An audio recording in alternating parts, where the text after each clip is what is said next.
The Han Empire was the longest-lasting imperial dynasty to rule over a unified China. Han Dynasty rule was briefly interrupted by the Red Eyebrow Rebellion, before being re-established by a different branch of the same family.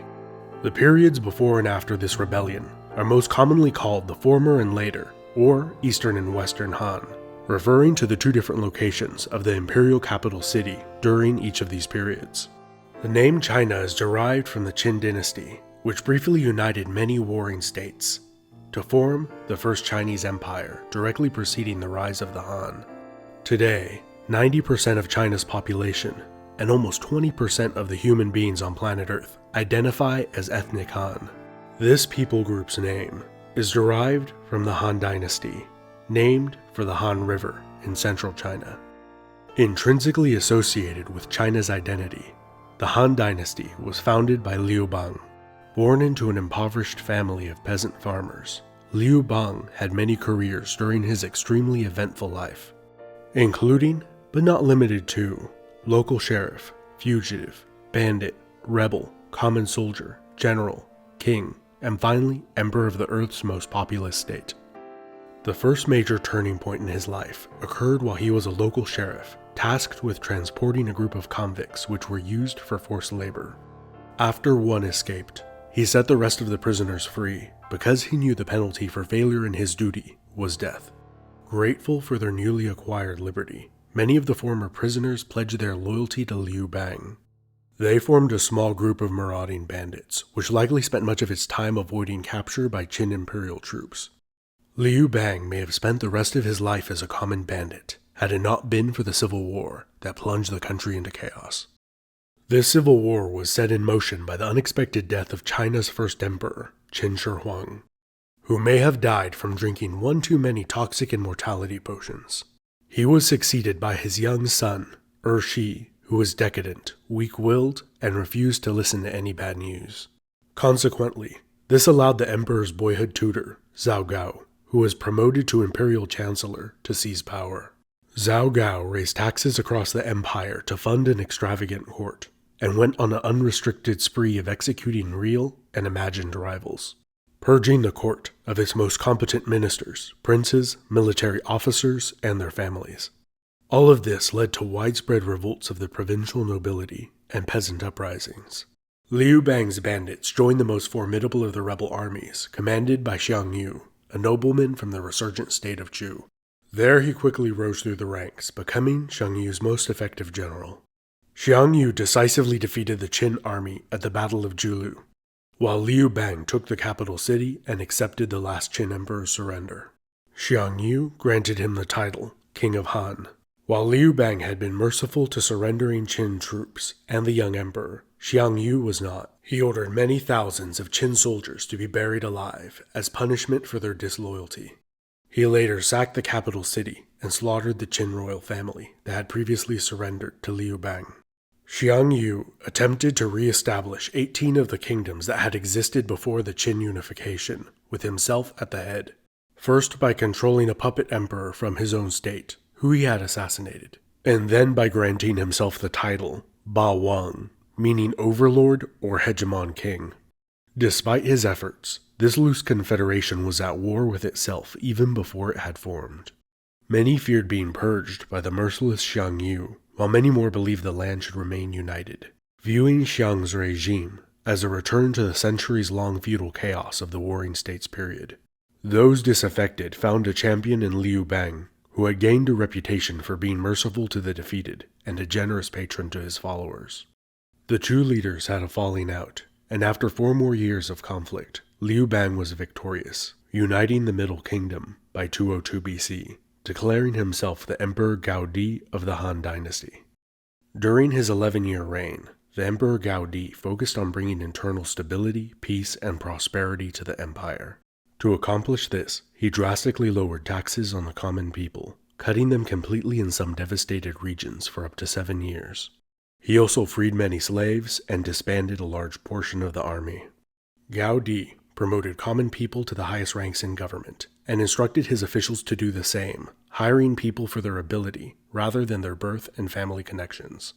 This process was later formalized during the reigns of his successors, when civil service exams were introduced, where common people of exceptional skill could obtain government ministerial positions previously reserved only for the nobility. In one later example, a particularly intelligent pig farmer passed the civil service exams and rose through the ranks to become the Imperial Grand Chancellor of the Han Empire, a position second only to the emperor himself. Gao Di divided the administration of the empire in two. The west was overseen by appointed imperial governors, while the east was overseen by his family members, who were given the ancient noble titles of the regions they administered. Importantly, Gao Di made peace with the northern nomadic Xiongnu Confederation, which had been successfully raiding China during its time of strife.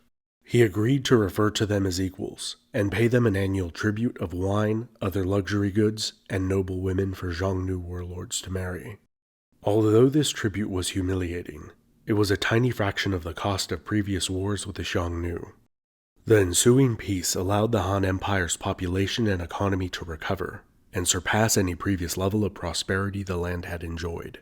For 60 years, the peace with the Xiongnu was maintained. Gao Di's successors ruled over a powerful state that expanded to the north and south, particularly during the reign of the Emperor Wu, who conquered the southern kingdoms of Nanyu, Minyu, Kujosan on the Korean peninsula, and decisively defeated the Xiongnu Confederation, but at a great cost.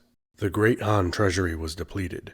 Hundreds of thousands of soldiers died, and famine spread through the land, as peasant farmers were taxed heavily.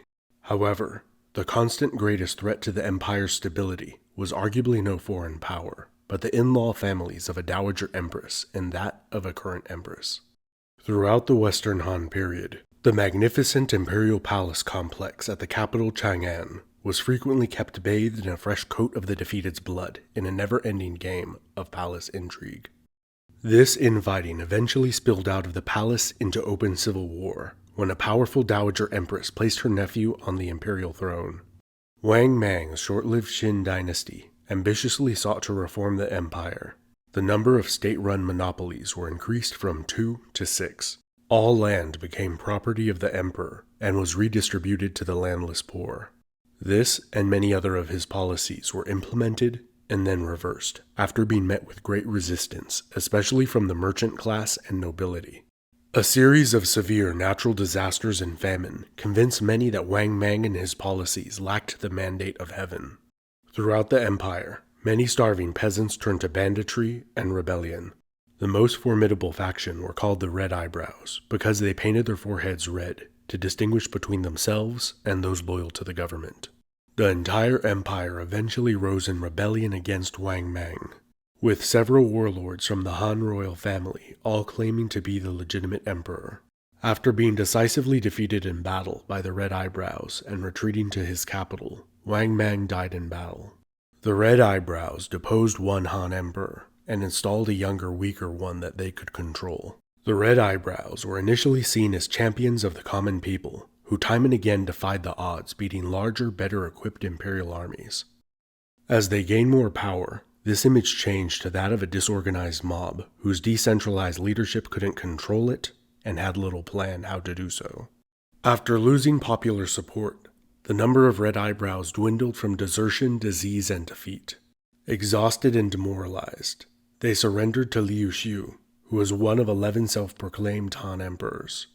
Like his distantly related ancestor, Liu Bang, Liu Xiu was also merciful. He pardoned the Red Eyebrows, including their leaders and the young puppet emperor. He spent the next decade defeating all the other self-stylized emperors, until he was the only one left. During his 32-year-long reign, Guangwu Di enacted modest but significant land reforms, improving the quality of life of the rural peasants. He also re-emphasized the importance of standardized civil service exams and promoted education, establishing over 100 state institutes for training candidates of ability at government expense. For the majority of the 1st and 2nd centuries, the Han Empire experienced a second golden age, where the empire was militarily successful and the economy boomed. The Trung sisters of Vietnam, who established a short-lived state, were defeated, as well as the nomadic Xiongnu and the Korean kingdom of Goguryeo. The eastern half of the Silk Road trade route, linking Rome to China, via the Kushan and Parthian empires, was patrolled regularly, which protected and promoted trade, which was also facilitated by the Han invention of paper. Cheap, mass-produced paper also facilitated the power and growth of the bureaucracy. Slowly over time, the civil servant class exerted increased power over the emperor and nobility. By the latter half of the 2nd century, emperors were installed and removed at will, with the youngest and most manipulatable being favored for the job. In earlier times, the periodic plagues, floods, droughts, and famines that afflicted the peasant farming class were dealt with effectively by Eastern Han Dynasty emperors. They granted tax amnesty, grain relief, and the right to fish and hunt on royal lands to peasants during times of crisis, which ultimately prevented civil war. During the 180s, this was not the case. When famine struck, peasants had their taxes raised, land seized, and wages cut. Consequently, this led to the mass rebellion of the poor, many of them military veterans. To defeat the Yellow Turban rebels, as they were called, the bloated and efficient bureaucracy turned to the nobility and granted them unprecedented levels of autonomy. These nobles became independent warlords, ruling over their own sovereign domains, most subservient to the emperor only in name. It took more than 20 years for these warlords to defeat the Yellow Turban rebels. The warlord Cao Cao granted many of the land reforms requested by the remaining rebels, who then joined his cause. These warlords continued to wage war on each other, vying for supremacy, long after the Yellow Turban Rebellion had ended. Their small warring states coalesced into 3 larger kingdoms. And in 220, the last Han puppet emperor was dethroned and granted the title Duke of Xiangyang, where he was sent and lived out the rest of his life in comfort. So why did the Han Empire rise and fall twice? While there are many elements to each, meritocracy and corruption are 2 dominant factors. Let me know what you think down in the comments of what were the main reasons that the Han Empire rose and fell. This has been Epimetheus. Big thanks to my awesome patrons, and be sure to like, subscribe, and all that other great stuff. Also, if you enjoyed this video, which I'm assuming you did because you made it to the end of the video, I believe you will also like the video I did on China's earliest pre-imperial dynasties, which takes place directly before this video, and the video I did on China's 3 Kingdoms period, which takes place directly after this video.